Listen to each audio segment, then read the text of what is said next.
안녕하십니까. 5월 6일 오후 김경국TV 시작하겠습니다. 대선이 오늘로 28일 앞으로 다가왔습니다. 그렇지만 국민의힘도 그렇고 민주당도 그렇고 아직 어수선하기만 합니다. 국민의힘은 지금 후보 단일화 문제로 갈팡질팡하고 있고, 또 민주당은 이재명의 사법 리스크 때문에 사법부를 탄핵하겠다는 대국민 전쟁을 선포하고 있습니다. 이런 가운데 대선 가상 대결 여론조사 결과가 나왔습니다. 격차가 양자 대결에서 격차가 오차 범위 이내로 근접하고 있는 것으로 드러났습니다.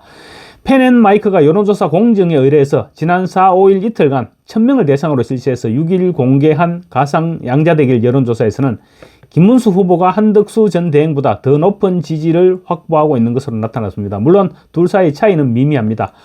이재명 대 김문수의 양자 대결에서는 51.1% 대 43.4%로 격차는 오차 범위를 살짝 넘어서는 7.7%포인트였습니다. 이재명 대 한덕수 대결에서는 51.7% 대 42.8%로 격차는 8.9%포인트였습니다. 김 후보나 한 전 대행 누구라도 단일화가 성사되면 컨벤션 효과 등을 감안하면 충분히 해볼만 하다는 전망이 나오고 있는 것입니다.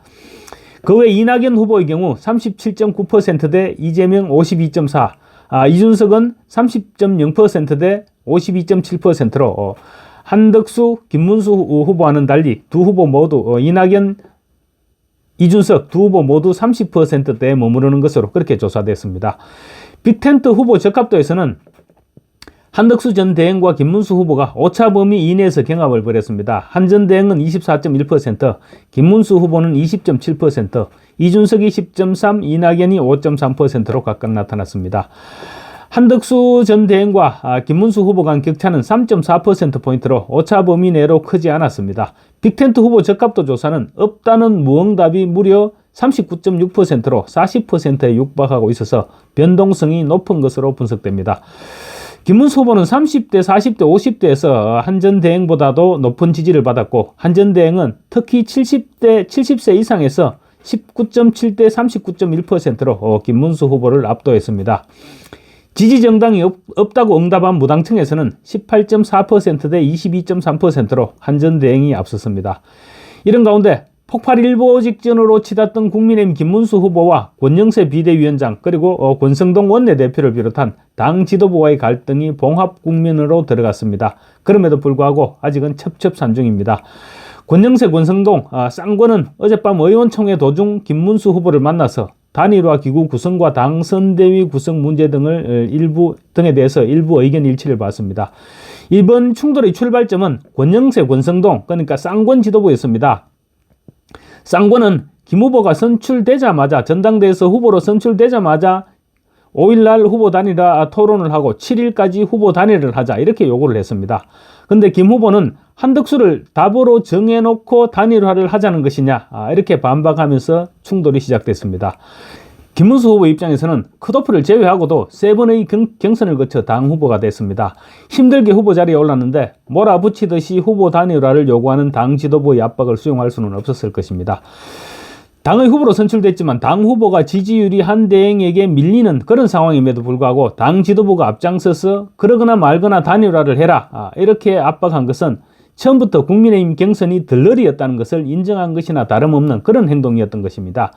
실제로 김 후보가 전당대회 기간 중에 충북에 유세를 갔는데 기자들이 김 후보에게 불쏘시개라는 말이 있는데 어떻게 생각하느냐 이런 질문을 했을 정도였습니다.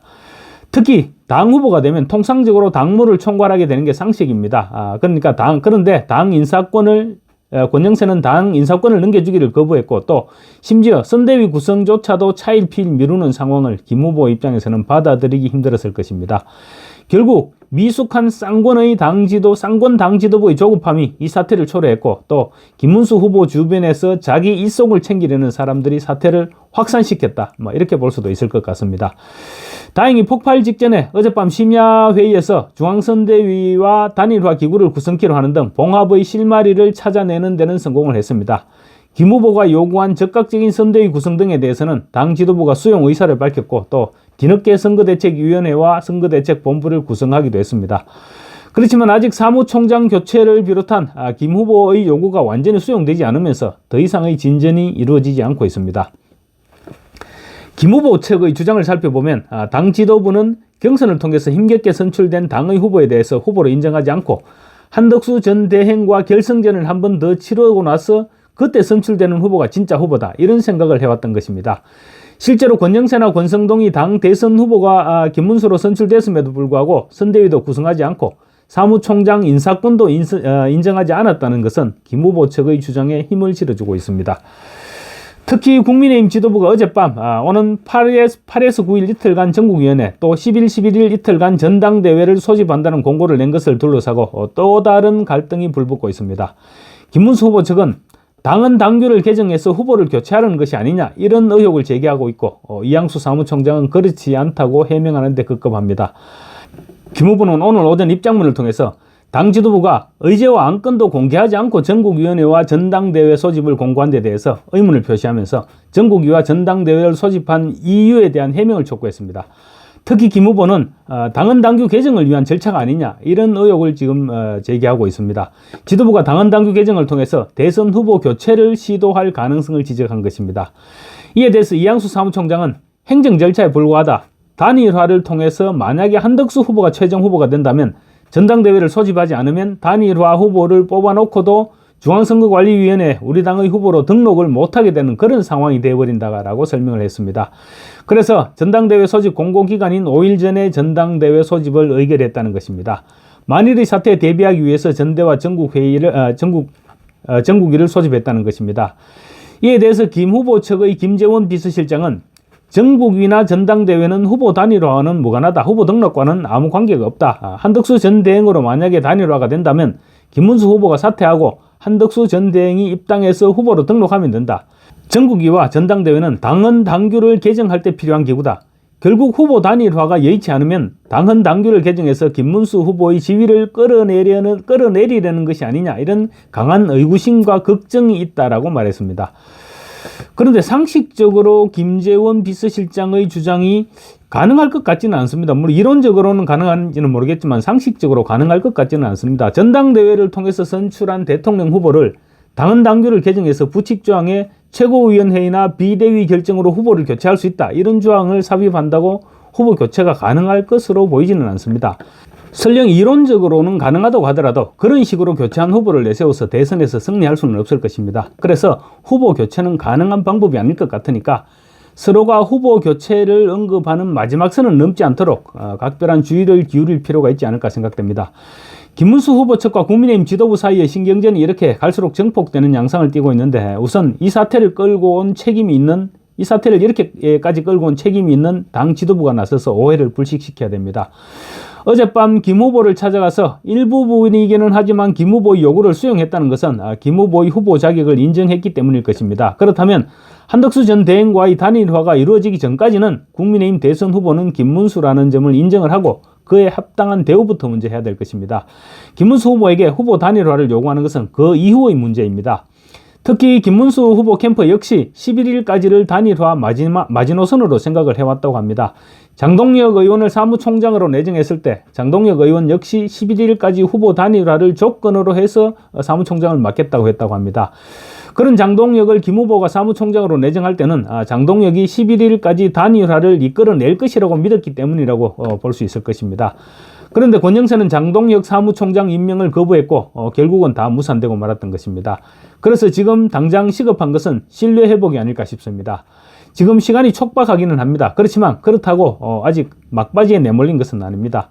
김 후보와 한덕수 전 대행이 마치 큰 갈등상이라도 빚고 있는 듯이 그렇게 비춰지는 것은 좌파 언론들의 이간질도 큰 작용을 하고 있습니다. 당장 민주당이 오늘 김문수 후보를 바지 후보라고 깎아내리기 시작한 것만 봐도 알 수 있는 일입니다. 동네 통장을 뽑는 것도 아닙니다. 대통령 후보 단일화를 이루는 것입니다. 그렇게 쉽게야 단일화가 이루어질 수는 없는 일입니다. 당연히 마찰과 갈등이 있을 수밖에 없습니다. 그래서 잠깐 며칠 숨고르기를 했다, 이렇게 생각을 하고 지금부터라도 다 잡아나가면 후보 등록 이전까지는 충분히 단일화가 가능할 것입니다. 다만 권영세와 권성동을 비롯한 당 지도부가 당 후보를 선출해놓고 인정하지 않은 듯한 태도를 보여온 것은 입이 10개라도 할 말이 없을 것입니다. 김문수 후보를 당 후보로 인정을 하고 적극 지원에 나서는 모양새를 갖추어 주는 것이 우선 해결돼야 될 것으로 보입니다. 김문수 후보 또한 지금 주변에서 흘러나온 말들을 귀담아 들을 필요가 있습니다. 김 후보를 통해서 자신의 욕심을 채우려는 사람들이 아니라 사심 없이 김 후보와 당을 도울 수 있는 사람을 단일화 협상 추진단으로 내세워야 한다는 주문입니다. 권력에 목말라 있고 오랫동안 야인으로 있던 사람은 사심에서 자유로울 수 없을 것이라는 지적을 김문수 후보도 한 번쯤 귀담아 들을 필요가 있을 것 같습니다. 단일화와는 별개로 국민의힘 지도부에도 한마디 하고 싶습니다. 언제까지 민주당의 폭거를 지켜만 보고 있을 것인지 묻고 싶습니다. 이재명과 민주당은 지금 주춤하던 대법원장을 비롯한 대법관들을 탄핵하겠다, 다시 밀어붙이고 있습니다. 사법부가 지금 그래서 궁지에 몰려 있습니다. 그런데 국민의힘은 적절한 대응을 하지 못하고 있으니까 민주당이 더욱 기고만장하고 있는 것입니다. 권성동 원내대표는 저런 민주당의 발악에는 아무런 대응도 하지 못하고 있으면서 단일화에만 지금 관심을 기울이고 있으니까 핵심 당원들로부터 온갖 비난을 자초하고 있다는 점을 자각해야 할 것입니다. 감사합니다.